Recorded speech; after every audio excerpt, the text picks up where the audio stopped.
자, 이제 대리 들어가 보도록 하겠습니다. 잠옷 시작. 힘내세요. 아침 특강부터 해가지고 뭐 지금까지 계속 들으시려면은 참 많이 힘드실 것 같습니다. 예. 고등학생들이 불쌍하지 않습니까? 생각해보면 맞죠? 저는 제가 학교 다닐 때 제가 불쌍하다고 생각했어요. 예? 12시까지 학교에 있었거든요. 저는 너무 힘들었습니다, 진짜.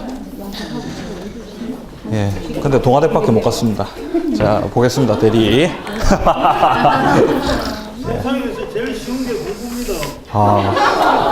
아닙니다. 그건 아닙니다. 공부가 제일 어렵습니다, 진짜. 세상을 오래 안 살아봐서 그 책 쓴 사람 있죠? 그 공부가 제일 쉬워서 책 쓴 사람 있죠? 정말 꼴보기 싫다고 저 그때 당시에 생각했습니다. 엄마 그 책 사왔어요. 이거 보라고 저보고. 너무 싫더라고요, 진짜로. 네.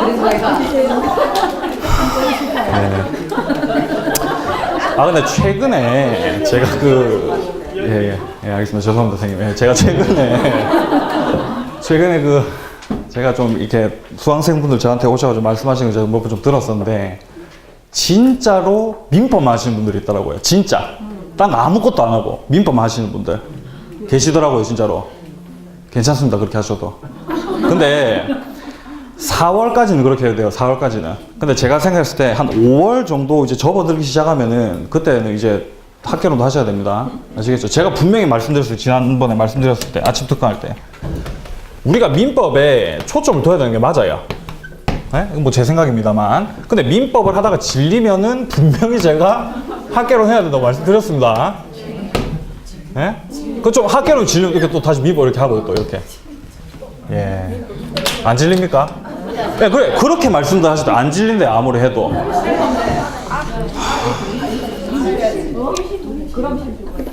법이 근데 공부해보면 재밌죠? 법이 공부하면 재밌습니다. 맞습니다. 저도 학교 다니면서 법이 재밌었어요. 저도 법학과를 가겠다라고 마음을 먹었던 게 제가 고2 때 마음을 먹었습니다. 학교에서 사회 공부를 하면서 법을 공부하면서 법이 참 재밌다. 법학과 가야 되겠다. 이렇게 딱 마음을 먹었었거든요. 근데 그랬던 제가 대학교 들어가서 막상 공부를 해보니까 이게 제가 생각하는 거랑은 좀 다르더라고요. 그게 공부가 어렵다는 뜻이 아니고, 이 법이라고 하는 게 제가 생각했을 때는 법은 당연히 약자의 편에 서야 되는 거 아니야? 저는 이렇게 생각을 했었거든요. 근데 그게 아니더라는 거예요. 법은 누구 편이다? 예? 기득권 편이란 거예요, 기득권 편. 그래서 좀 화가 많이 났었습니다. 근데 더 얘기했다가는 또 정치 얘기할 거기 때문에 이제 그만하겠습니다. 죄송합니다. 예. 좀 더 할까요, 얘기를? 제가 예전에 그 영화 한 편을 굉장히 좀 인상 깊게 봤었습니다. 그게 무슨 영화였냐면은 부러진 화살이라는 영화였어요. 혹시 아시는 분 계십니까? 이 부러진 화살이라는 영화를 제가 보면서 굉장히 좀 이렇게 깨달은 바가 많아요. 어떤 장면에서 제가 깨달음을 많이 얻었었냐면은, 그 부러진 화살에서 그 파면당한 교수가 나옵니다. 안성기 씨가 이제 이 역할을 맡았었고, 그 다음에 이제 변호사가 나오거든요. 이 둘이서 이제 대화를 하는데, 변호사가 이렇게 얘기를 하는 거예요, 교수한테. 법은 쓰레기라고 하는 거예요, 이 사람이. 법은 쓰레기다. 나도 지금 법으로 지금 밥 벌어먹고 살고 있지만 법은 절대로 아름다운 게 아니다. 법은 약자의 편에 서지 않는다라고 얘기를 하더라고요.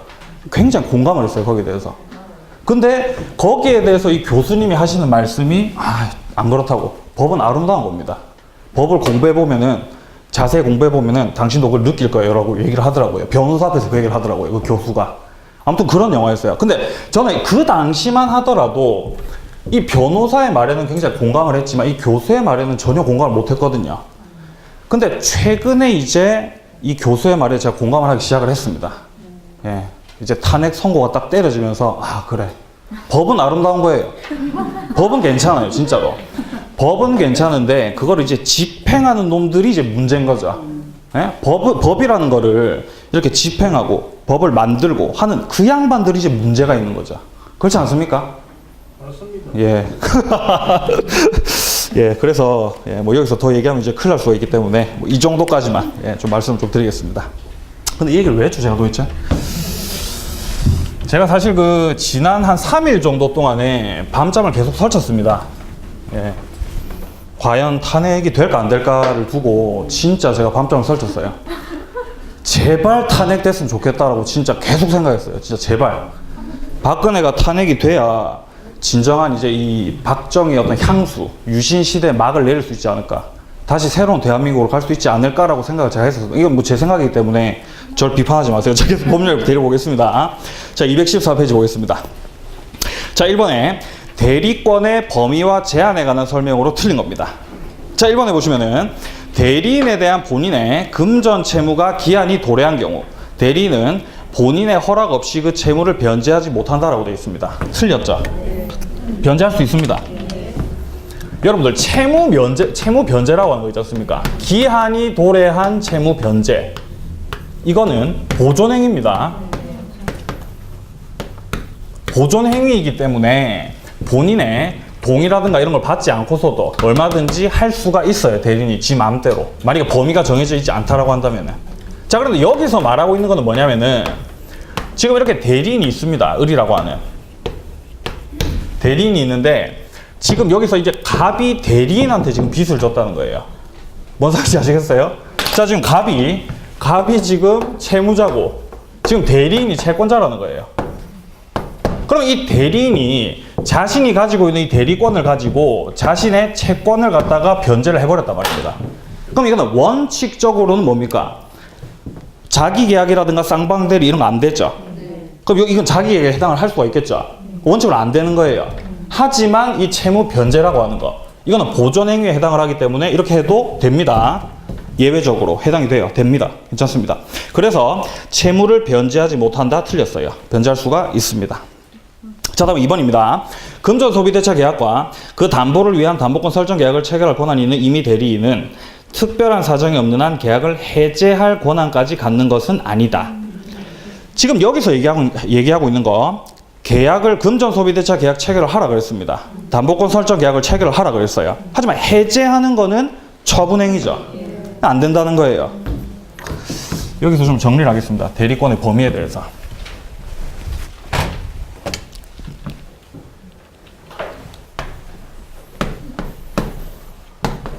만약에 대리권의 범위를 명확하게 만약에 정해놨다라고 한다면 그 정해진 대로 행사를 하면 됩니다.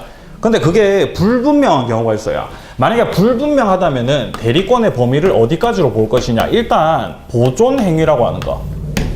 보존행위 같은 경우는 무제한 가능합니다. 얼마든지 할 수 있습니다. 아까 제가 말씀드렸던 채무 변제하는 것도 보존행위예요. 만약에 미등기 부동산을 등기한다. 이런 것도 보존행위입니다. 무제한 가능합니다. 자, 그리고 이용계량행위가 있습니다. 이용계량행위 같은 경우는 성질이 변하지 않는 범위 내에서 왜 이래? 자, 성질이 변하지 않는 범위 내에서 가능합니다. 자, 그리고 마지막으로 처분행위. 이거 안 되는 거예요. 이거 안 됩니다. 그런데 어쨌든 보존 행위는 무제한적으로 가능하고 이용 계량은 성질이 변하지 않는 범위 내에서 그리고 처분 행위는 안 된다라고 하지 않았습니까? 그런데 이게 과연 어떤 특정한 행위가 이용 계량에 해당을 하는지 처분 행위에 해당을 하는지 이게 상당히 아리까리하다는 거예요. 판단하기가 상당히 힘듭니다. 자, 그렇기 때문에 우리 시험에는 보다 더 확실한 누가 보더라도 처분 행위에 해당하는 것만 시험에 출제를 합니다. 가장 대표적인 게 뭐 매매를 한다든가 팔아버린다거나 아니면은 뭐 저당권을 설정한다든가 이런 건 이제 처분행위에 해당을 한다는 거예요. 아시겠습니까? 예. 그리고 지금 아까 나왔던 뭐 해제한다거나 이런 거 계약 자체를 해제를 해버린다거나 예. 이거는 이제 보면서 문장 한 개 한 개씩 보면서 정리하면 됩니다. 자, 어쨌든 그래서 이 2번 같은 경우 해지할 권한까지 갖는 것은 아니다. 예, 맞는 말입니다. 자, 3번 보겠습니다. 매매계약 체결에 대리권을 수여받은 대리인은 특별한 사정이 없는 한 중도금과 잔금을 수령할 권한이 있다. 중도금이라든가 잔금 당연히 받을 수 있어야 되겠죠. 계약 체결하라고 그랬으니까 맞는 말이고요. 4번입니다. 대리인이 수인인 때에는 각자가 본인을 대리하지만 법률 또는 수권행위에서 달리 정할 수 있다. 맞습니다. 원칙적으로 각자 대리가 원칙입니다. 대리인이 여러 명일 때. 자, 다음 5번입니다. 권한을 정하지 않은 대리인은 보존 행위를 그렇죠. 무제한적으로 할 수가 있죠. 맞는 말입니다. 넘기겠습니다.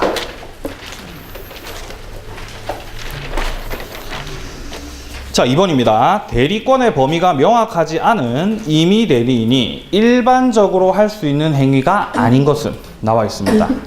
자, 먼저 1번에 보시면은 미등기 부동산을 등기한다. 이거 보존행위입니다. 할 수 있어요. 무제한적으로. 자, 2번입니다.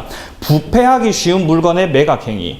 지금 부패하는 거죠. 예, 매각해야 됩니다. 보존행위입니다. 자, 3번입니다. 소의 제기를 통해서 소멸시효를 중단시켰습니다. 역시 보존행위입니다. 해당 물건을 갖다가 보존하기 위해서 소멸시효를 중단시키는 거죠. 자, 4번입니다.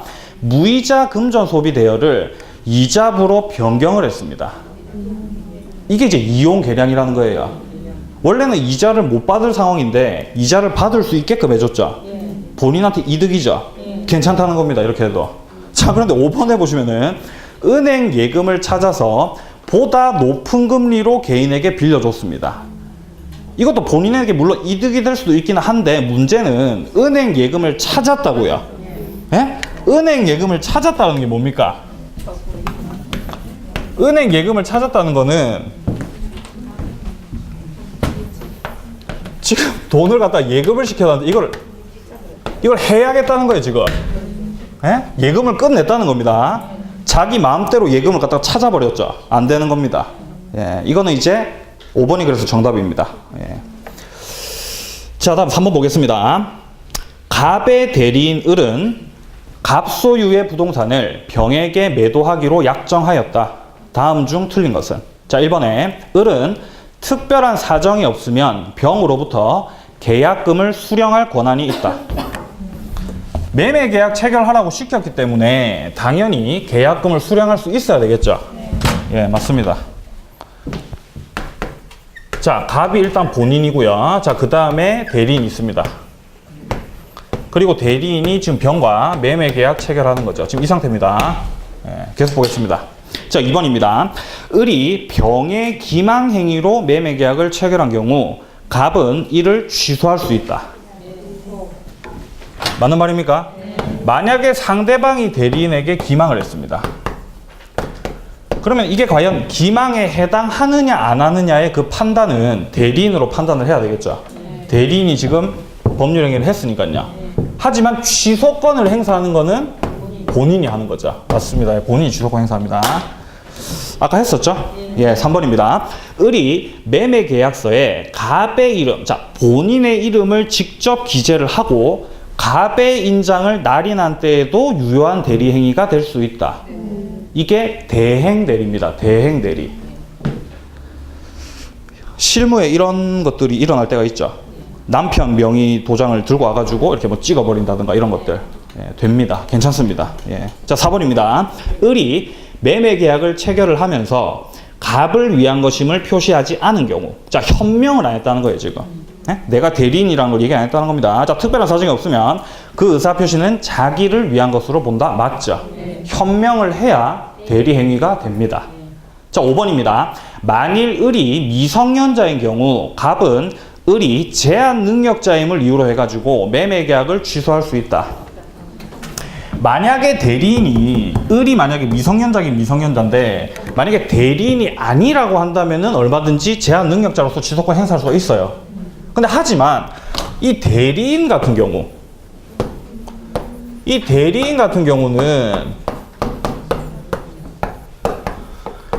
제한 능력자라고 하더라도 무방합니다. 우리 조문에 이렇게 나와 있어요. 대리인은 행위 능력자일 것을 요하지 않는다라고 되어 있습니다. 예, 자, 이거 잘 알아두셔야 돼요. 이거 자주 함정팝니다. 이걸로. 예, 제한 능력자라도 괜찮다. 예, 따라서 취소할 수가 없어요. 예, 유효한 대리행위 한 겁니다. 자, 다음 4번 보겠습니다. 대리에 관한 설명으로 틀린 겁니다. 자, 1번에 대리인이 파산 선고를 받아도 그의 대리권은 소멸하지 않는다. 소멸합니까? 안 합니까? 소멸하죠? 대리권 소멸. 임의대리랑 법정대리랑 공통된 소멸 사유 뭐가 있습니까? 그렇죠. 사사성파죠. 사사성파입니다. 일단 본인의 사망. 본인이 만약에 사망을 하게 되면은 대리권 소멸입니다. 그리고 대리인이 사망을 해도 대리권 소멸입니다. 자, 그리고 대리인이 만약에 성년 후견 개시를 받았다라고 한다면은 소멸 사유가 되고, 그 다음에 파산을 해도 이제 대리권이 소멸이 되는 거죠. 이 파산이라고 하는 거는 파산을 했다가 아니라 파산 선고를 받았을 때 파산이 확정이 된 거죠. 그때 이제 대리권이 소멸이 되는 겁니다. 근데 여기서 이제 우리가 좀 의문을 가져야 되는 게, 대리인이 성년 후견 개시가 되면은 대리권이 소멸한다 그랬죠. 근데 아까 이전에 제가 뭐라 그랬습니까? 대리인은 행위 능력자에서 요하지 않는다라고 돼 있죠. 그럼 미성년자가 대리인 될 수 있어요, 없어요? 그럼 성년 후견인이 대리인 될 수 있어요, 없어요? 피성년 후견인이 될 수가 있습니다. 될 수 있어요, 얼마든지. 자, 뭔 말이냐면은 대리인이었던 자가 만약에 성년 후견이 피성년자가 만약에 되었다, 그렇다라고 한다면은 대리권 소멸이에요. 뭔 말인지 아시겠어요? 하지만 애초에 피성년 후견인이었던 자가 대리인이 되는 거는 괜찮다 이 말입니다. 이해되세요, 뭔 말인지? 예, 이거 헷갈리시면 안 됩니다. 예, 좋습니다. 자, 그 다음에 그 밑에 자 2번 보겠습니다. 따라서 이제 1번 바로 틀렸고요. 자, 2번 대리인이 수인인 때에는 원칙적으로 각자가 본인 대리 맞습니다. 자, 3번 대리인은 본인의 허락이 있으면 당사자 쌍방을 대리할 수 있다. 맞습니다. 원래 원칙적으로는 쌍방 대리가 안 되는데 본인의 허락이 있으면 돼요. 4번입니다. 대리인의 대리권 남용을 상대방이 알았거나 알 수 있었을 경우 대리 행위는 본인에게 효력이 없다라고 되어 있습니다. 자, 대리권 남용이라고 하는 거.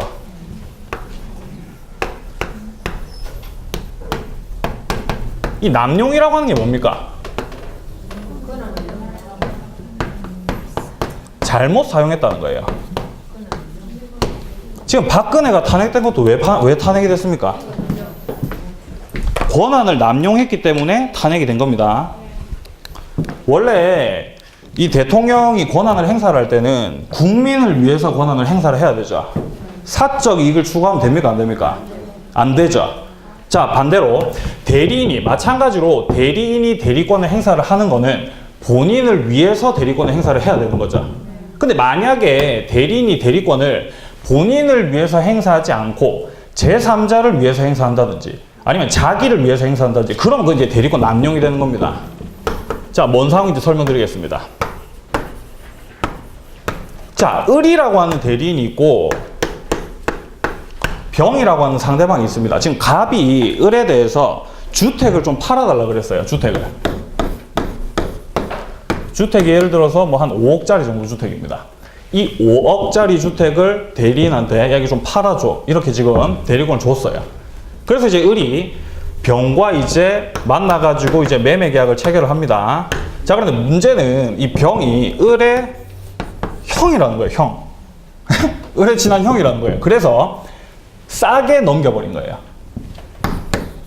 예를 들어서 1억에 넘겨버렸어요, 1억에. 네? 5억짜리 주택을 1억에 넘겨버렸다고요.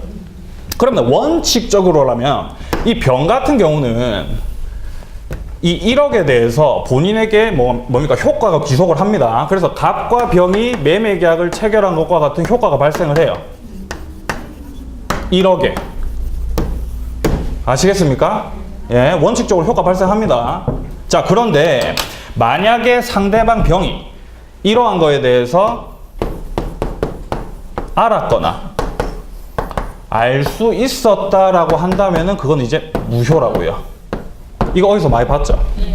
어디서 봤습니까? 비진이 표시에서 봤죠? 이렇게 대리권 남용 파트 같은 경우는 비진이 표시에 관한 규정을 유추 적용합니다. 따라서 판단을 할 때 상대방이 만약에 알았거나 알 수 있는 상황이었다 라고 한다면 그거 이제 무효라는 겁니다. 아시겠습니까? 그러니까 지금 이 4번 같은 경우 대리권 남용 상대방이 알았거나 알 수 있었을 경우 본인에게 효력이 없다, 무효다. 맞는 말이죠. 예, 좋습니다. 자, 5번입니다. 매매 계약을 체결할 대리권을 수여받은 대리인은 특별한 사정이 없는 한 중도금과 잔금을 수령할 권한이 있다. 아까 나왔던 문장이죠. 예, 맞는 말입니다. 자, 다음 5번 보겠습니다. 자, 갑은 자신의 X토지를 을에게 매도하고 중도금을 수령한 후 다시 병에게 매도를 하고 소유권 이전 등기까지 경료해 줬습니다. 이게 뭡니까, 이거? 그죠? 이중매매죠. 여러분들 수준이, 와, 어떻게 이걸. 이중매 맞습니다.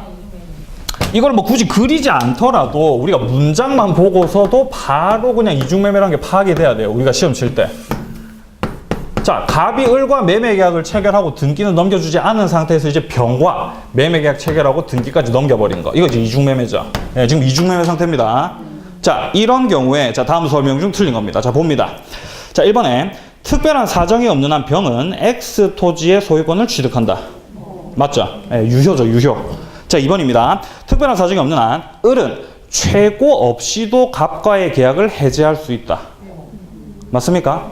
자, 지금 갑이 목적물을 병한테 완전히 넘겨버렸기 때문에 지금 여기서 지금 갑 같은 경우는 이행 불능 상태죠. 이행을 못한 상태입니다. 자, 그렇기 때문에 을의 입장에서는 당연히 여기에 대해서 야, 해제하자 할 수가 있는 겁니다. 그럼 손해가 있으면 손해배상 청구도 할 수가 있고요. 예. 이거 나중에 이제 매매 파트에서 좀 더 자세하게 하게 됩니다. 자, 그리고 3번 보겠습니다. 병이 갑의 을에 대한 배임 행위에 적극 가담을 했습니다. 적극 가담 또 나왔네요. 자, 을은 병을 상대로 직접 등기의 말소를 청구할 수 없다. 맞습니까? 예, 맞죠?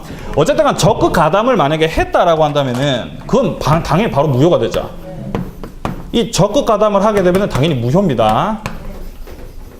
자, 하지만 그렇다라고 할지라도 을이 병에 대해서 직접 말소 청구를 할 수는 없다 그랬습니다. 갑을 대위해서 말소 청구할 수는 있을지라도. 네, 맞는 말이고요. 자, 그다음 4번입니다. 갑과 병 사이의 계약이 사회질서 위반으로 무효인 경우 병으로부터 X 토지를 전득한 정은 선의이더라도 그 소유권을 취득하지 못한다. 맞죠? 예, 절대적 무효이기 때문에요. 예, 선의의 제3자한테 넘어갔더라도 그건 이제 무효죠.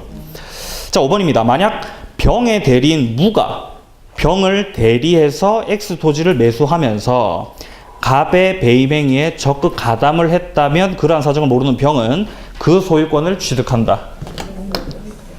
X입니까? 자, 병의 대리인 무가 이렇게 있었는데 무가 이렇게 적극 가담을 했다고요. 적극 가담. 자, 이렇게 되면은 무가 적극 가담한 거는 누가 적극 가담한 거랑 똑같습니까? 그렇죠. 병이 적극 가담한 거랑 똑같은 거죠.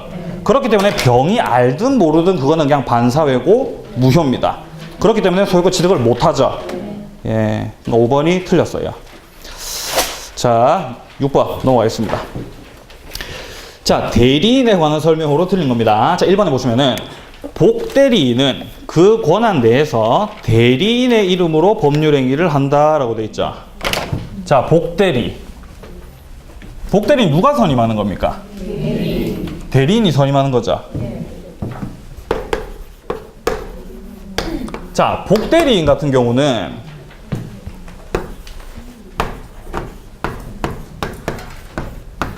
대리인의 이름으로 선임한 본인의 대리인이죠. 이것만 잘 기억하고 있으면은 복대리 관련 문제는 뭐 틀릴 게 없습니다. 분명히 복대리인은 대리인이 선임을 했지만 본인의 대리인이라는 거예요. 그러면 복대리인이 대리행위를 하는 거는 대리인의 이름으로 대리행위를 하는 거예요? 아니면 본인의 이름으로 대리행위를 하는 겁니까? 그렇죠. 본인의 이름으로 하는 거죠. 그러니까 이제 1번이 틀렸다는 말입니다. 예. 본인의 대리인이라고 하는 거, 복대리인은. 자, 그럼 2번 보겠습니다. 수권행위로 권한을 정하지 않은 경우 대리인은 대리의 목적인 물건이나 권리의 성질이 변하지 않는 범위 내에서 그 이용행위를 할 수 있다. 맞죠? 이용 계량 같은 경우는 성질이 변하지 않는 범위 내에서 할 수 있다 그랬죠. 3번입니다. 대리인은 그 권한 내에서 사자를 사용할 수 있으며 이때에는 복대리에 관한 규정이 적용되지 않는다라고 돼 있죠. 사자가 뭡니까? 그렇죠. 심부름꾼이죠. 심부름. 시키는 대로 그냥 하는 놈이에요. 요 놈 같은 경우는 당연히 복대리랑은 상관이 없죠. 4번입니다. 대리인에 대해서 성년 후견이 게시가 되면은 대리권은 소멸한다. 맞습니다. 네. 자, 5번입니다. 대리인이 수인인 때 법률이나 수권행위로 다른 정함이 없으면 각자가 본인 대리. 맞죠? 네, 각자 본인 대리입니다. 자, 그리고 복대리가 나와서 말인데 문장 한 가지만 더 쓰겠습니다.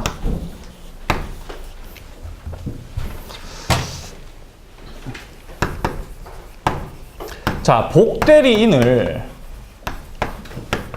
선임하는 행위.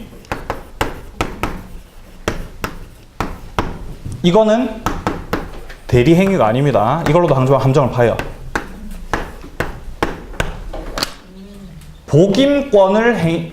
복임권을 통해서 복대리인을 선임하는 거, 이건 대리 행위가 아닙니다. 예, 자, 그리고 자, 이게 맞는지 한번 판단해 보세요. 자, 복대리인이라고 하는 놈은 언제나 임의 대리인이다. 맞습니까? 네. 어떻게 확신하시죠? 복대리는 언제나 임의 대리인입니까? 네, 맞습니다. 언제나 임의 대리인, 맞는 말입니다. 복대리인은 언제나 임의 대리인이에요. 만약에 법정 대리인이 만약에 복대리인을 선임을 했어요. 그럼 걔는 당연히 임의 대리인이겠죠. 임의 대리인이 복대리인 선임해도 걔도 임의 대리인이고요. 언제나 임의 대리인이라는 거예요.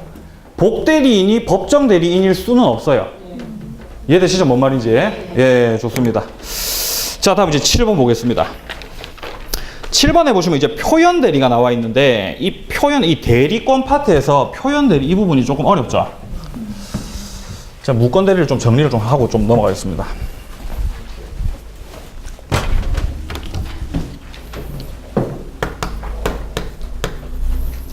대리권 파트 후반부에 무권 대리라고 하는 게 나오게 됩니다. 무권 대리. 근데 이 무권 대리 안에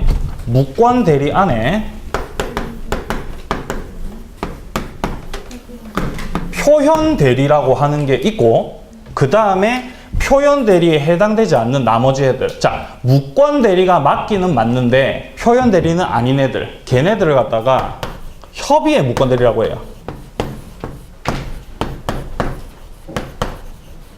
이까지 이해되시죠? 그러니까 여기서 말하는 무권 대리는 이제 광의의 무권 대리겠죠. 엄밀히 따지면. 네. 자, 그리고 이 표현 대리 같은 경우는 우리 법률상 세 가지를 규정을 하고 있습니다. 뭐가 있습니까? 수요 표시에 의한 표현 대리가 있고요. 자, 그 다음에 권한을 넘은 표현 대리가 있고, 그 다음에 대리권 소멸 후, 네, 이렇게 세 가지가 있습니다.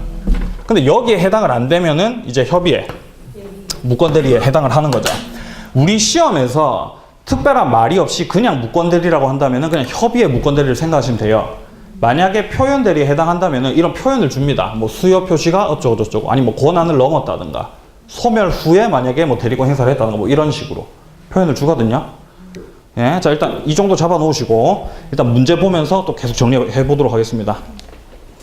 자, 먼저 7번에 보시면은 표현 대리가 하는 설명으로 옳은 겁니다. 자, 1번에 상대방의 유권 대리 주장에는 표현 대리의 주장이 포함된다. 자, 이거를 어떻게 일단 표현 대리 먼저 좀 정리를 하겠습니다. 표현 대리 먼저 정리하고 넘어가야 될 것 같아요. 일단 수요 표시에 의한 표현 대리가 뭐냐면은, 만약에 갑이 을이라고 하는 애한테 대리권을 줬습니다. 을이 대리인이에요. 그래서 근데 갑이 애초에 을에게 대리인을 선임을 할 때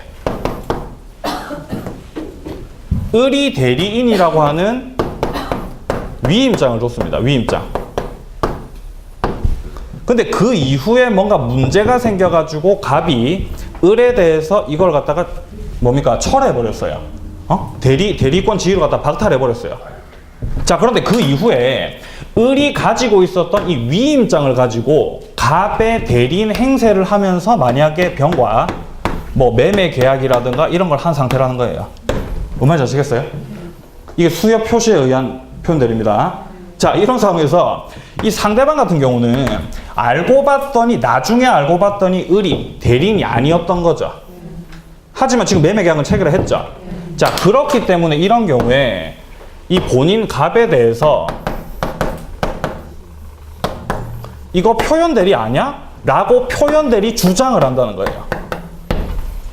표현 대리 주장한다는 건 뭡니까? 이 법률 행위가 유효라는 거예요. 유효하게 하겠다라는 거예요. 상대방이. 그러면 이 표현 대리라고 하는 이 규정 자체는 상대방을 보호하기 위한 규정입니다. 법률 행위를 그대로 유효로 하고자 하는 상대방을 보호하기 위한 규정이라고요. 이렇게 되면은 이게 만약에 어쨌든 이 법적 공방이 벌어지겠지만 어쨌든 간에 표현 대리에 해당이 된다라고 한다면은 본인 같은 경우는 거기에 대해서 책임을 져야 되겠죠. 이게 유효가 돼버리니까. 이해되시죠? 뭔 말인지? 네. 자, 그런데 지금 1번 선다에 나와 있는 거는 지금 상대방이 유권 대리를 주장하는 거죠. 여기에 과연 표현 대리 주장이 포함되냐 이 말입니다. 자, 상대방이 법정에 가가지고 표현 대리를 주장을 할 수가 있고 유권 대리를 주장을 할 수가 있어요. 자, 상대방 입장에서는 어쨌든 간에 이 매매 계약을 유효로 만들고 싶기 때문에 만약에 유권 대리를 주장했다라고 칩시다. 야, 저거 지금 대리권 있는 거 아니었어? 계약 체결할 당시에 대리권 있었잖아 라고 만약에 유권 대리를 만약에 주장을 했어요. 근데 이렇게 유권 대리를 주장을 하게 되면은 병이 만약에 패소할 수밖에 없는 상태다 라고 하더라도 판사가 그걸 얘기를 해주겠습니까? 얘기를 안 해줍니다. 판사는 그냥 주장한 대로만 판단을 해요. 만약에 병이 표현 대리 주장을 해요. 표현 대리는 무권 대리라는 거죠. 을이 계약을 체결할 당시에 대리권이 없기는 했지만 그게 표현 대리이기 때문에 이건 유효로 해야 된다 라고 이렇게 주장을 했어야 됐죠. 병이. 근데 이렇게 유권 대리를 만약에 주장을 했어요. 그럼 병은 패소합니다. 아시겠어요? 병은 져요, 그럼 소송에서. 근데 판사가 상냥하게 병한테 야, 너 막 여기서 유권 대리 주장을 하면 안 되지. 표현 대리를 주장을 해야 네가 이겨. 이렇게 얘기를 해줄까요, 판사님이? 그렇게 안 합니다. 그냥 당사자가 주장하는 대로만 판단을 하신다고요, 판사님은. 아시겠습니까? 알아도 모른 척이에요, 판사는. 예. 그렇기 때문에 어쨌든 여기서 여러분들 아셔야 되는 거는 유권 대리 주장이랑 표현 대리 주장은 정반대의 주장이라는 거예요, 지금. 어쨌든 이 상대방 같은 경우는 이 매매 계약을 유효로 하고자 하는 마음에 유권 대리를 주장을 할 수도 있겠지만 정반대 주장입니다. 따라서 유권 대리를 주장했다라고 해서 표현 대리에 대한 주장이 포함되어 있다고 볼 수가 당연히 없겠죠. 1번 틀렸습니다. 따라서. 이해되시죠? 자, 다음 2번 보겠습니다. 권한을 넘은 표현 대리의 기본 대리권은 대리 행위와 같은 종류의 행위에 관한 것이어야 한다. 동종일 필요는 없습니다. 자, 권한을 넘은 표현 대리 볼게요. 권한을 넘은 표현 대리. 뭐 간단하죠? 만약에 갑이 을에게 대리권을 줬습니다. 대리권을 만약에 갑이 을에게 한 이 정도의 대리권을 줬어요. 근데 을이 대리권을 행사를 할 때는 한 이 정도의 행사를 했다, 만약에. 그럼 권한을 넘은 이제 표현 대리가 되겠죠. 네? 이렇게 크게 행사했잖아요. 권한을 넘었지 않습니까, 지금? 그런 경우에 또 이 상대방 같은 경우는 만약에 선입 무과실이라고 한다면 유효주장, 본인에 대해서 유효주장을 할 수가 있습니다. 근데 그게 반드시 동종, 같은 종류의 것일 필요는 없어요. 아시겠습니까? 네? 같은 종류 필요 없습니다. 그리고 제가 아까 빼먹었는데 이 상대방이 표현 대리 주장을 하려면은 선입 무과실이어야 됩니다. 이 빼먹었어요. 선입 무과실. 계약을 체결할 당시에 선입 무과실이었어야 됩니다. 자, 해서 이제 2번도 틀렸고요. 자, 3번입니다. 권한을 넘은 표현 대리의 기본 대리권에는 대리인에 의해서 선임된 복대리인의 권한도 포함된다. 만약에 대리인이 복대리인을 선임을 했어요. 근데 그 복대리인이 만약에 권한을 넘은 표현 대리를 했다. 그럼 표현 대리에 해당이 될까요? 안 될까요? 당연히 되겠죠. 자, 그리겠습니다.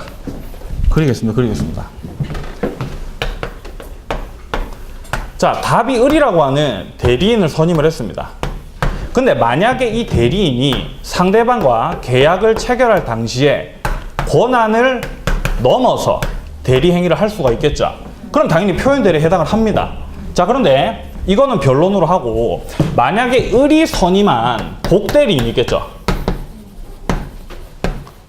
복대리인 얘가 만약에 상대방과 뭐 계약을 체결을 하면서 권한을 넘었다. 그러면 당연히 이 권한을 넘은 이 대리 행위도 당연히 표현 대리에 해당을 하겠죠. 그러면 이 상대방이 만약에 선임 무과실이라고 한다면은 본인에 대해서 표현 대리 주장을 할 수가 있는 거죠. 이해되시죠? 네, 할 수 있습니다. 충분히. 예. 자, 계속 보겠습니다. 자, 그러니까 3번 같은 경우는 이제 틀린 거죠. 예, 틀렸습니다. 아, 맞는 거죠, 맞는 거죠. 죄송합니다. 3번이 맞는 말이죠, 맞는 말. 예. 자, 다음 4번 보겠습니다. 대리권 수요 표시에 의한 표현 대리에서 대리권 수요 표시는 대리권 또는 대리인이라는 표현을 사용한 경우에 한정된다. 이 문장을 여러분들이 보시면서 뭘 떠올리셔야 되냐면은, 그럼 만약에 묵시적으로 해도 될까? 이거를? 그래도 된다라는 거예요. 만약에 대리인이 위임장을 받은 상태에서 이 위임장만 병한테 보여주고 아무 말을 안 하더라는 거예요. 예? 나 대리인입니다. 이런 말 안 하더라는 거예요. 위임장만 보여줬어요. 그래도 표현 대리가 될 수가 있습니다. 묵시적으로도 얼마든지 가능합니다. 자, 다음 5번 보겠습니다. 대리권 소멸 후에 표현 대리가 인정되고 그 표현 대리의 권한을 넘는 대리 행위가 있는 경우 권한을 넘은 표현 대리가 성립할 수 당연히 있겠죠. 권한을 넘은 대리 행위가 있는데 그 권한을 넘은 표현 대리가 권한을 넘어서 했다고요. 자, 무슨 말이냐면 지금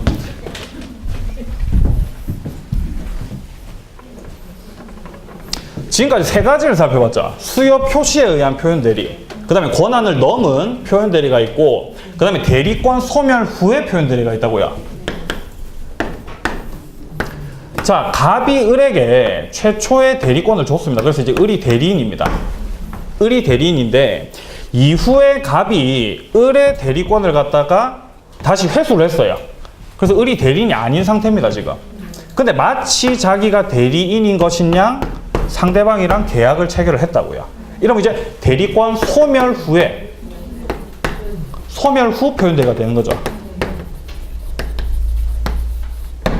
근데 소멸 후에 표현 대리를 하는데 이 표현 행위를 할 때, 대리 행위를 할 때 이 행위를 하면서 권한을 넘었다고요. 그러면 권한을 넘은 표현 대리가 될 수가 당연히 있겠죠. 예? 될 수가 있습니다. 5번 틀렸죠. 자, 다음 8번 계속 보겠습니다. 대리권 없는 자가 타인의 대리인으로 한 계약에 대한 설명으로 틀린 것은, 자, 괄호 안에 보시면은 표현 대리는 고려하지 않는다라고 되어 있죠. 여기서 표현 대리는 고려하지 않는다 라고 하는 거를 딱 보는 순간, 아, 이거는 지금 협의의 무권 대리에 대한 문제구나 라고 하는 거 우리가 판단을 할 수가 있어야 돼요. 왜냐하면은 무권 대리는 크게 표현 대리가 있고 협의의 무권 대리가 있는데 표현 대리를 고려하지 않는데요.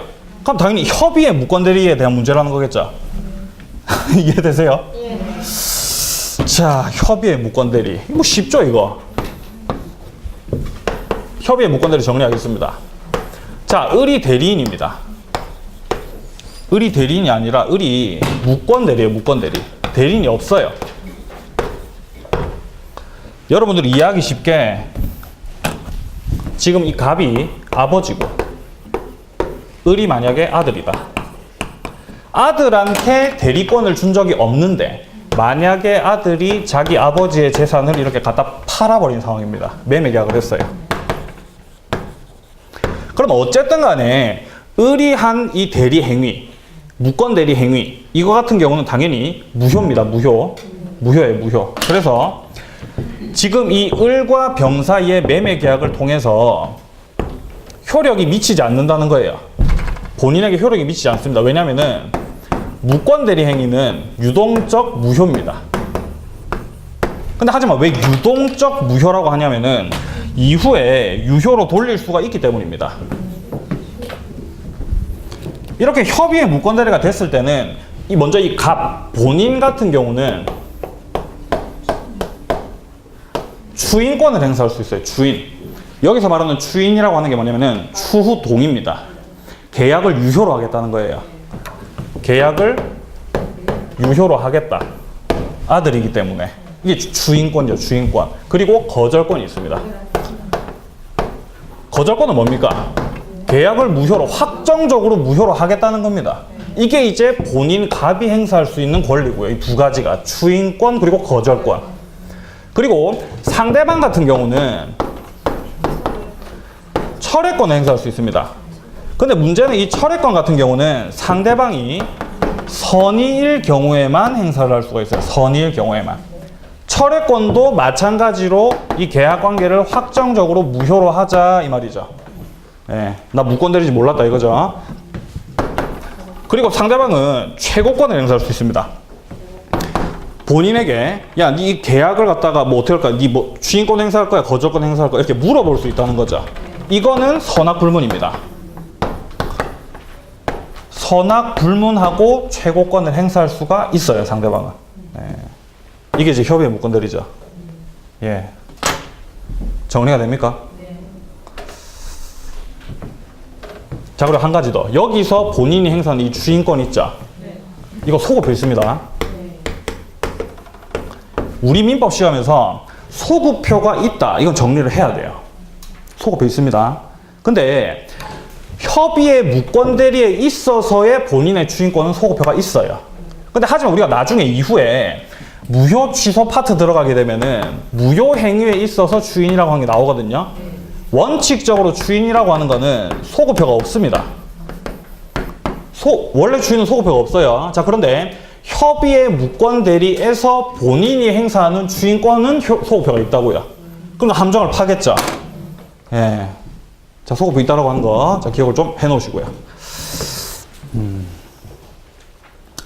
자, 그리고 여기서 한 가지만 더 좀 보겠습니다. 만약에 여기서 아버지가 돌아가셨어요. 그럼 이렇게 상속이 되겠죠, 아들한테. 상속. 상속은 포괄승계죠, 포괄승계. 그러면은 갑이 가지고 있던 주인권, 거절권, 상속 받습니까, 못 받습니까? 받아요, 못 받아요? 거절권은 안 돼. 받습니까, 못 받습니까? 받습니다. 받아요. 받는다고요. 자, 다시 한번. 상속이라고 하는 거는 포괄승계입니다. 싹 다 받는다고요. 그러니까 이 아들내미가 주인권, 거절권 다 받아요, 아버지 거.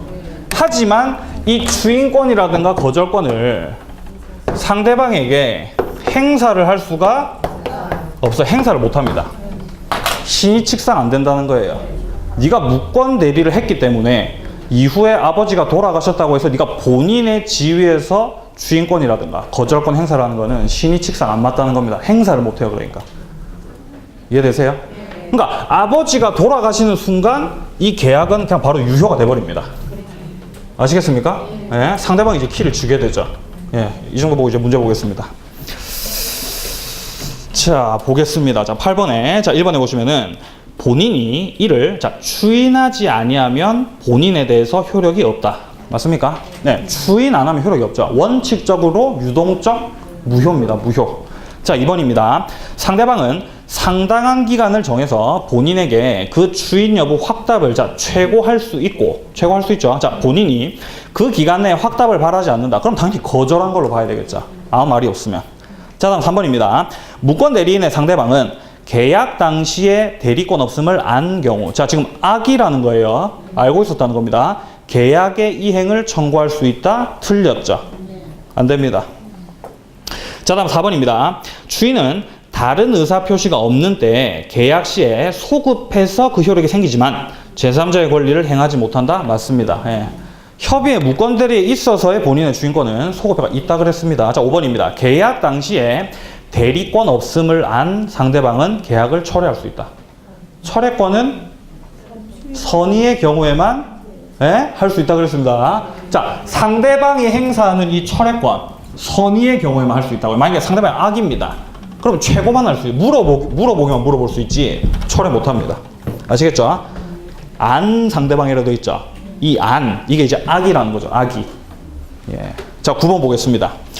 권한을 넘은, 자, 표현들이 나오고 있습니다. 설명으로 틀린 거. 자, 1번에 복임권 없는 대리인이 선임한 복대리인의 권한도 기본 대리권이 될 수가 있다. 어떻습니까? 여기서 기본 대리권이 되느냐 못 되느냐, 이게 지금 뭘 말하고 있는지를 여러분들 아셔야 되는 게, 자, 대리인이 복대리인을 선임을 하지 않습니까?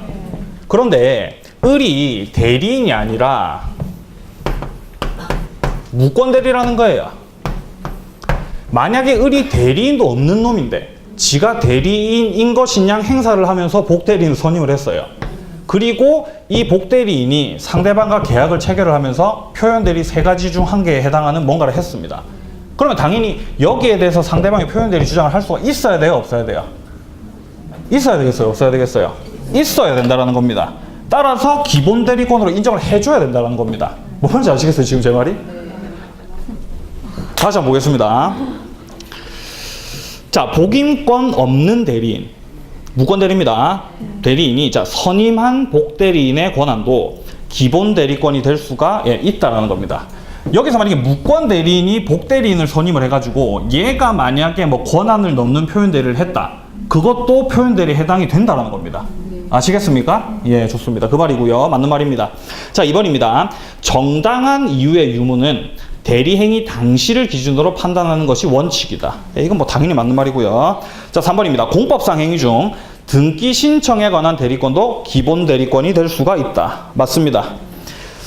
자, 다음 4번입니다. 사원총회에 결의를 거쳐야 처분할 수 있는 비법인 사단의 총유재산을 대표자가 임의로 처분한 경우에도 권한을 넘은 표현대리에 관한 규정이 준용될 수 있다라고 되어 있는데 이게 이제 틀렸습니다. 총회 결의가 없으면은 무효입니다. 총유재산을 처분하는 거.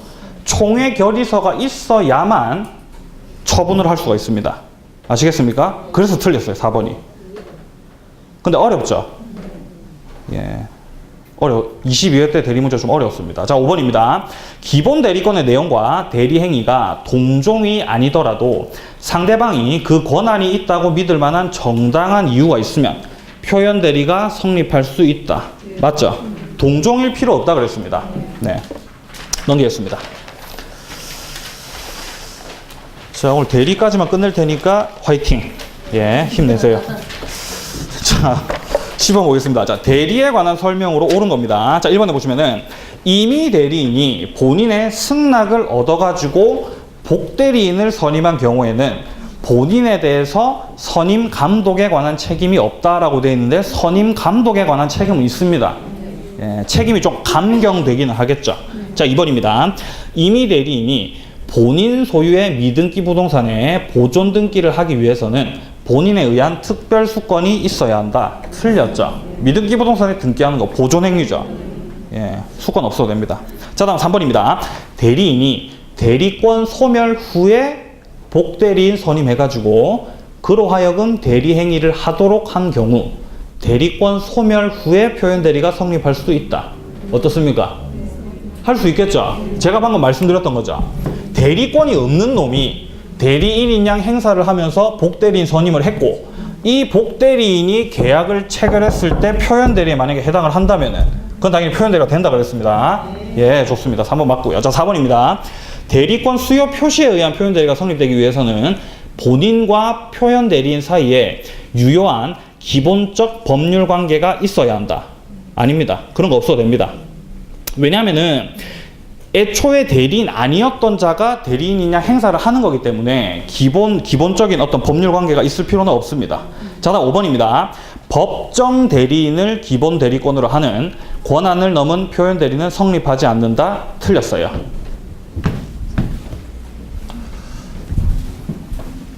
표현 대리가 3가지가 있죠. 다시 한번 쓰겠습니다. 자, 일단 수요 표시에 의한 표현 대리가 있고요. 그 다음에 권한을 넘은 표현 대리가 있죠.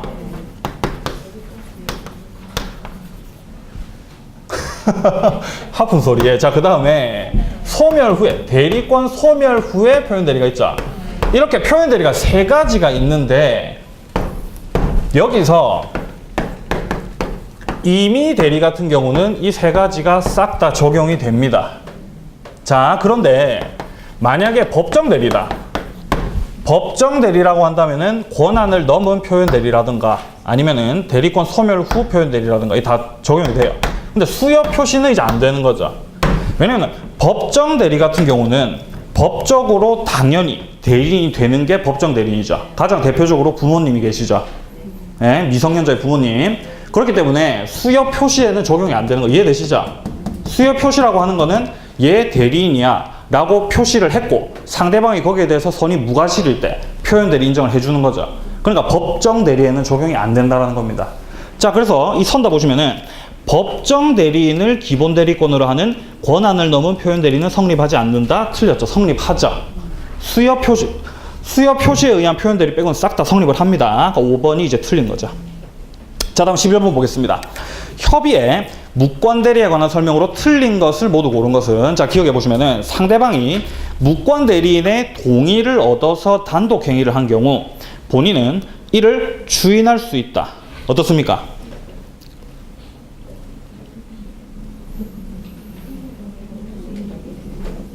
자, 지금 어쨌든 간에 무권 대리가 있었고 거기에 대해서 본인이 이를 주인할 수 있냐 이 말입니다. 그게 단독 행위를 하더라도 주인할 수 있습니다. 예, 그런 취지에서 보시면 돼요. 맞는 말이고요. 자, 다음 니은입니다. 무권 대리 행위의 주인은 다른 의사 표시가 없는 한 소급표가 인정되지 않는다. 인정돼야 안 돼요? 된다 그랬죠, 소급표. 틀렸습니다, 니은이. 자, 다음 디귿입니다. 무권 대리에 의한 계약의 주인은 그 대리 행위로 인한 권리에 승계인에게도 할 수 있다. 예, 맞습니다. 특정 승계, 포괄 승계 뭐 싹 다 할 수 있어요. 승계인한테 할 수가 있습니다. 자, 다음 리을입니다. 무권 대리 행위는 그 효력이 불확정 상태에 있다가 본인의 주인 유무에 따라서 본인에 대한 효력 발생 여부가 결정된다. 맞죠? 원칙적으로 뭐라 그랬어요? 유동적 무효라 그랬죠. 원칙적으로 유동적 무효인데 본인의 주인 여부에 따라서 그 유무효가 결정이 되죠. 예, 맞습니다. 맞는 말입니다. 자, 미음입니다.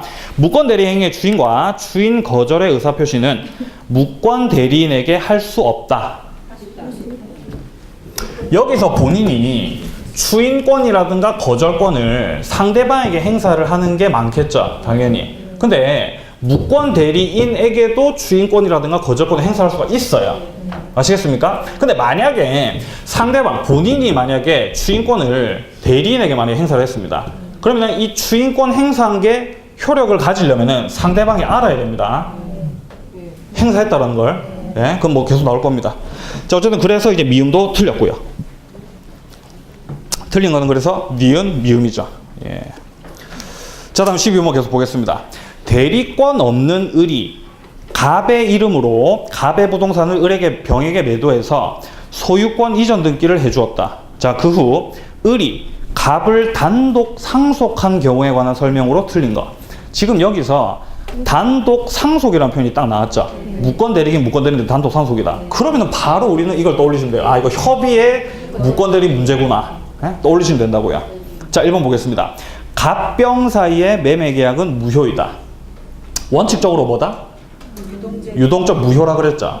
지금 을이 대리권 행사를 하게 되면은 본인, 갑과 지금 병 사이에 매매 계약이 체결된 것과 같은 효력이 생기겠죠. 근데 그게 당연히 무효겠죠, 무효. 예, 맞는 말이고요. 자, 다음 2번입니다. 병 명의의 등기는 실체적 권리 관계에 부합함으로 유효이다. 어떻습니까? 지금 을이 갑을 단독 상속을 했죠. 예? 아버지가 돌아가셨습니다. 그러면 당연히 이 매매 계약 이거 유효가 됩니다. 그래가지고 이 병한테 넘어간 이 등기는 유효가 되는 거죠. 실체적 권리관계 부합 맞습니다. 예. 자, 다음 3번입니다. 을은 무권 대리를 이유로 병에게 등기의 말소를 청구할 수 없다. 어떻습니까? 지금 아버지가 돌아가셨죠. 근데 여기에 대해서 주인 거절권 행사하겠다는 거죠, 을이. 됩니까? 안 됩니까? 안 된다는 거, 신의주사 안 된다는 거예요. 그거 할 수 없습니다. 상속은 받습니다만. 자, 4번입니다. 을은 무권 대리를 이유로 병에게 그 부동산의 점유로 인한 부당이득 반환을 청구할 수 있다. 당연히 안 되겠죠. 지금 실체적 권리관계 부합해서 지금 병에게 넘어간 그 등기는 유효입니다. 그렇기 때문에 부당이득이 아니죠. 따라서 부당이득 반환 청구도 안 되는 거죠. 4번이 틀렸습니다. 자, 다음 5번 보겠습니다. 만약 병이 그 부동산을 정에게 매도를 하고 소유권 이전 등기를 해준 경우 을은 정에 대해서 등기 말소를 청구할 수 없다. 뭐 당연히 안 되겠죠, 이거는. 예? 못합니다. 예. 넘기겠습니다. 지금 13번, 14번 둘 다 협의의 무권 대리에 대한 내용입니다. 우리는 선다만 보면 알 수 있어요. 선당 보면 뭐 추인 어쩌고 좀 이런 말 나오고 있죠 지금. 자 보겠습니다. 13번 무권 대리에 관한 설명으로 옳은 겁니다. 자 1번에 무권 대리 행위의 일부에 대한 주인은 상대방의 동의를 얻지 못하는 한 효력이 없다. 그렇겠습니까? 밑에 풀이 안 보셨죠? 자 만약에 본인이 이렇게 추인권을 행사를 하긴 하는데 법률 행위를 유효로 하겠다라고 추인권 행사를 하긴 하는데 일부에 대해서만 추인을 만약에 한다라고 한다면은 이 상대방 같은 경우는 거기에 대해서 그걸 받아들일지 안 받아들일지 당연히 판단할 수 있어야 되는 거예요. 동의를 받아야 효력이 생깁니다. 맞는 말이에요 1번. 자 다음 2번입니다. 무권 대리 행위를 추인한 경우 원칙적으로 추인한 때로부터 유권 대리와 마찬가지의 효력이 생긴다. 어떻습니까? 추인한 때로부터 효력이 생기는 겁니까? 아니면 소급해서? 소급이죠. 2번 틀린 거죠. 자 3번입니다. 무권 대리 행위의 추인의 의사표시는 본인이 상대방에게 하지 않으면 상대방이 그 사실을 알았더라도 상대방에게 대항하지 못한다. 자 추인권 무권 대리인에게도 추인권 행사할 수가 있죠. 그리고 그걸 만약에 상대방이 알았습니다. 그럼 효력이 발생하는 거죠. 좋습니다. 예, 그러니까 지금 3번 틀렸고요. 4번입니다. 무권 대리인의 계약 상대방은 계약 당시 대리권 없음을 안 경우에도 자 상대방이 악입니다. 악이 본인에 대해서 계약을 철회할 수 있다. 안 되는 거죠. 예, 선의일 경우에만 철회할 수 있어요. 5번입니다.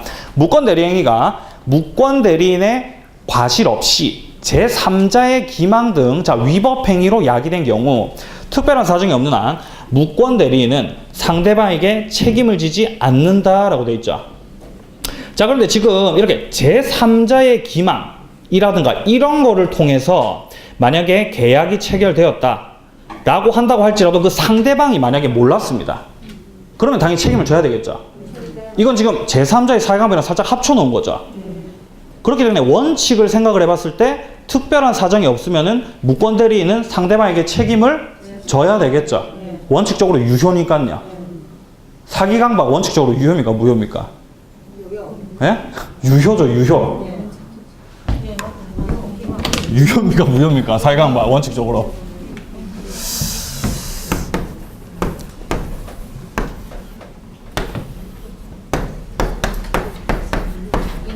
사기를 쳤어요. 사기를 쳐가지고 당사자 사이에 매매 계약을 했습니다. 이 매매 계약 유효입니까? 무효입니까? 그렇죠. 유효죠. 유효입니다. 만약 강박을 했어요. 유효입니까? 무효입니까? 유효입니다. 유효. 유효인데 여기서 이 사기라든가 강박을 당한 애가 취소권을 갖다가 행사를 하게 되면은 당초에 원래 유효였던 게 소급해가지고 이제 무효가 되는 거죠. 네, 좋습니다. 그러니까 이해되시죠? 이 5번 선다 같은 경우도 책임 당연히 져야 되겠죠. 네. 자, 그럼 14번 보겠습니다. 무권 대리인 을이 갑의 토지를 병에게 매도를 하고 인도와 동시에 소유권 이전 등기를 맞춰주었다. 자, 다음 중 틀린 것은 자 1번에 을과 병 사이의 매매 계약은 원칙적으로 갑에게 효력이 없다. 원칙적으로 협의의 무권 대리 효력은 뭐라고요? 무효라고요. 유동적 무효라고요. 유동적 무효. 예. 원칙적으로 무효입니다. 무효. 자, 계속 나오고 있죠. 자, 2번입니다. 갑은 을과 병 사이의 매매 계약에 대해서 추인을 거절할 수 있다. 맞죠? 추인 거절할 수 있죠. 거절권 행사할 수 있습니다. 얼마든지. 자, 3번입니다. 병이 계약 당시 을의 대리권 없음을 안 경우에는 지금 상대방이 악이란 거예요. 악이. 자, 갑의 추인 전이라도 매매 계약을 철회할 수 없다. 철회할 수 있어요? 없어요?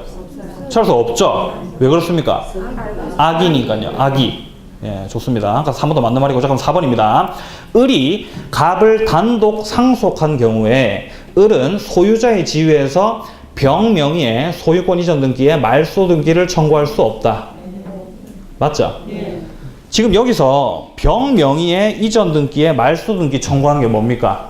거절권 행사하는 거예요. 지금 거절권. 매매 계약 무효로 하겠다는 겁니다. 근데 네가 상속을 받았다 할지라도 행사는 못합니다. 신의칙상. 예, 안 되는 거예요. 자, 다음 5번입니다. 그럼 5번이 정답이겠죠? 1, 2, 3, 4가 다 맞으니까. 자, 한번 보겠습니다. 자, 을이 갑을 단독 상속한 경우 을은 소유자의 지위에서 병에 대해서 토지의 점유로 인한 부당이득 반환을 청구할 수 있다. 틀렸죠. 부당이득 반환 청구 못하죠. 부당이득이 아니죠. 예, 유효죠, 유효. 예. 자, 기억해 놓으셔야 됩니다, 여러분들. 예, 짐 싸면서 들으세요. 아버지가 좌우튼간 협의의 무권 대리에서 아버지가 돌아가셨다. 이렇게. 예? 이렇게 상속이 됐습니다. 그러면은 바로 그냥 유효가 됩니다. 이해되시죠? 예, 좋습니다. 자, 이 무권 대리가 상당히 조금 어려우실 수도 있지만 이걸 일단 정리를 하셔야 돼요. 이 틀을 정리하셔야 돼요. 틀을. 우리 시험에서 좌우튼간 무권 대리라고 하는 문제가 딱 나오게 되면은 일단은 협의의 무권 대리가 대체적으로 많이 나옵니다. 협의의 무권 대리 문제가 나왔을 때는 이 그림을 떠올리시면 돼요. 아, 그래. 본인은 주인권, 거절권 행사를 할 수가 있고, 그 다음에 상대방은 철회권, 채무권 행사를 할 수가 있다. 이게 선악 따지시고요. 철회권 선일 때문에 행사할 수 있고. 근데 만약에 무권 대리가 아니고 표현 대리의 문제가 나오게 된다고 한다면은, 협의의 무권 대리가 아니라 표현 대리 문제가 나오게 된다면은 이 표현을 다 줍니다. 뭐 권한을 넘었다라든가 소멸 후에 표현 대리라든가 수여 표시 어쩌고 이런 표현이 나옵니다. 그러면은 이제 아, 이건 표현 대리구나 이렇게 판단을 하시고 문제를 푸시면 돼요. 아시겠죠? 네. 예. 이거 뭐 찍으시려고 이거 알아보시겠습니까 이거? 근데 되게 하니까 이야기를 해주면 아는데 우리가 문제를 풀라니까 아세요? 할 수 있습니다. 할 수 있어요. 그리고 마지막으로 제가 한 말씀만 좀 드리면은 여러분들 그 학계론 요즘에 하시는 분들이 계산 문제는 이렇게 뭐 안 할 거다 이런 말씀 많이 하시더라고요. 저쪽으로 동감합니다. 그 부분에 대해서. 자, 그런데 계산 문제 중에서도 상중하가 있다는 거 아셔야 돼요. 쉬운 게 있어요. 계산 문제 중에서도. 예? 뭐 이거 아시죠 이거? 계산 문제 중에서 제가 뭐 학교론 얘기하는 게 좀 오지랖인 것 같긴 하지만 계산 문제 중에서 뭐 이런 거 있지 않습니까? 이런 거 이렇게 이 거리고 하는 거 이거 이렇게 이 거리고 하는 거 있죠 이렇게. 예? 뭐 인구수 나오고 그거는 이런 문제 같은 경우는 그냥 공식만 알고 있으면 바로 풀 수 있죠. 이런 건 푸시라고 이런 거는요. 중개사법쌤이 지난 시간에 계산기 두드리면 불합격한다 하셨지만 저도 시험장에서 계산기 두드리고 있었습니다. 쉬운 문제는 풀어야 돼요. 학급 문제들 특히. 예. 근데 저도 학계론 공부하면서 이 투자론이라든가 금융원 파트 그리고 감정평가 파트 있죠. 제가 막바지에 잡아보려고 그렇게 노력을 했거든요. 안 잡히더라고요. 안 잡혀. 너무 어렵습니다 진짜로. 예? 그저 포기했어요. 그래서 완전히 그냥 시험 한 2달 정도 남기고 제가 모의고사를 매일 1회씩 계속 풀었었거든요. 시험 준비를 할 때 항상 시험 점수가 나와요. 항상. 예? 그냥 뭐 민법 다 맞으니까요. 어쨌든 근데 그런 상황에서 계속 모의고사를 풀다가 보니까 틀리는 대사만 계속 제가 틀리잖아요. 그래서 제가 너무 화가 나가지고 그럼 내가 투자로는 그냥 끝을 내버려야 되겠다. 투자로는 막 공부를 했습니다. 그래도 정리가 안 되더라는 거예요. 이게 왜 그런지 아세요? 이 마인드의 문제입니다. 마인드의 문제. 에? 이 투자의 마인드가 없어요 저한테는. 안 되는 거, 정리가 안 되는 거예요. 정리가. 그러니까 여러분들도 1차 공부를 하실 때 잘 선별하셔야 됩니다. 이거 버릴 부분을 이렇게 과감하게 버리고 그리고 내가 맞출 수 있는 부분은 과감하게 딱 바로 이렇게 계산을 해가지고 맞추고 이렇게 넘어가셔야 돼요. 아시겠습니까? 네, 좋습니다. 자, 그럼 우리는 또 다음 시간에 또 건강한 모습으로 무효 취소 파트부터 정리를 하도록 하겠습니다. 마치겠습니다. 수고하셨습니다.